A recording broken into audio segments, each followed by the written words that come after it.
My phone vibrated, and I looked at it with excitement. A new message from Peter. As I read it, I could feel my cheeks getting red.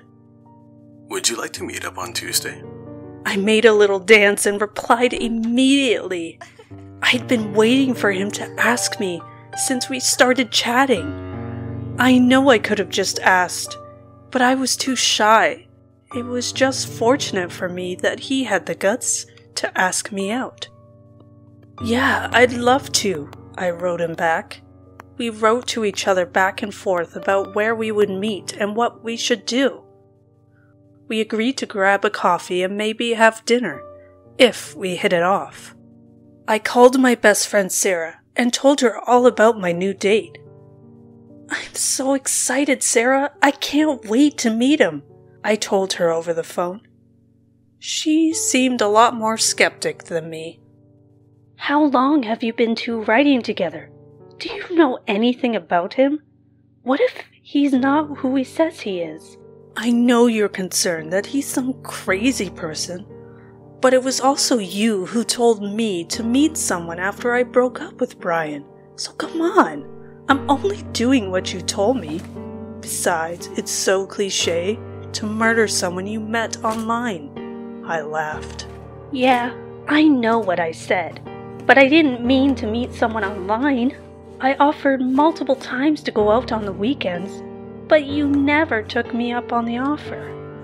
I promise to text you when I meet him and give you updates, so you'll know I'm still alive, I chuckled. Fine, just remember to take care of yourself and don't do anything you're not comfortable with. We said our goodbyes, and the rest of the day I spent fussing over what to wear on the date, and read our old messages so I could remember what his favorite band was, his favorite movie, and how much I told him about myself. I was so nervous before our date that I couldn't eat anything all day. I'd put on a fun dress that wasn't too revealing and neither too boring. Half an hour before we were supposed to meet, I walked down to the park and started waiting on him. I kept looking at my phone and feeling the need to run away. What if he really was a psycho? Or even worse, what if we didn't have any chemistry in real life? I tried to push my concerns aside when I saw a man about my age with brown hair and glasses approach me. Hi, are you Cassie? He asked me nervously. Yeah, and you're Peter? It's very nice to meet you. We gave each other an awkward hug and decided to walk around the park for a bit. It was no effort at all to talk to Peter, and I quickly began to relax in his company. He was very funny. I told him about Sarah's warnings and about meeting someone online. Don't worry, I didn't bring my axe. Couldn't fit it in the trunk of my car anyways. He laughed and looked at me. After we had our coffee, we decided to skip dinner and have a couple of beers. Peter quickly became drunk and talked nonsense, and I laughingly pointed out that he was the worst lightweight I had ever met. I swear, I normally never get this drunk off of one beer. I guess it's because it's been a long day, I've looked forward to meeting you, so work felt like an eternity today. I smiled and told him I'd felt the same way. It soon became clear that I had to take Peter home after he had had a couple of beers. I didn't mind helping him find his way home, and it's not like I was already going to sleep with him or anything. I just felt it was the only right thing to do. He lived a couple streets from the bar, and with me supporting most of his weight, we finally got there. Peter kept missing the keyhole, so I took the keys from him and led us inside. He almost fell on the floor, but managed to stumble through the small apartment and land in the bed. I couldn't help but laugh a little and close the door. I made sure it was locked before I walked into the bedroom. Peter had trouble keeping his eyes open. but I was sure he saw me pull out the rope and butterfly knife from my big purse.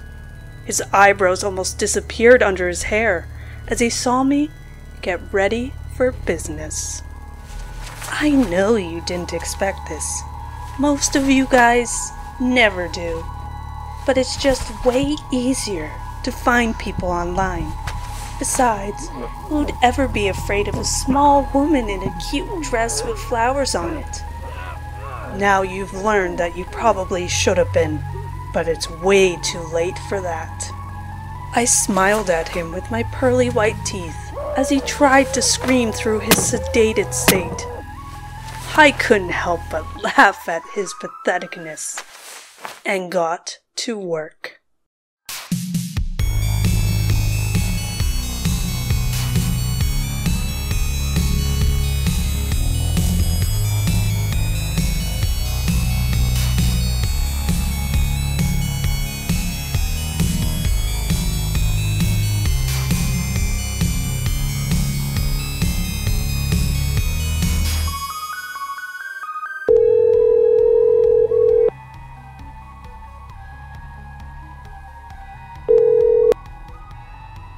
Hi everyone, Mad Chatter here, and welcome to the Chatterbox. I'd like to thank Gothic Rose for helping me narrate this bone-chilling story. She's on her way to 1,000 subscribers, so be sure to swing by her channel and to join the coven.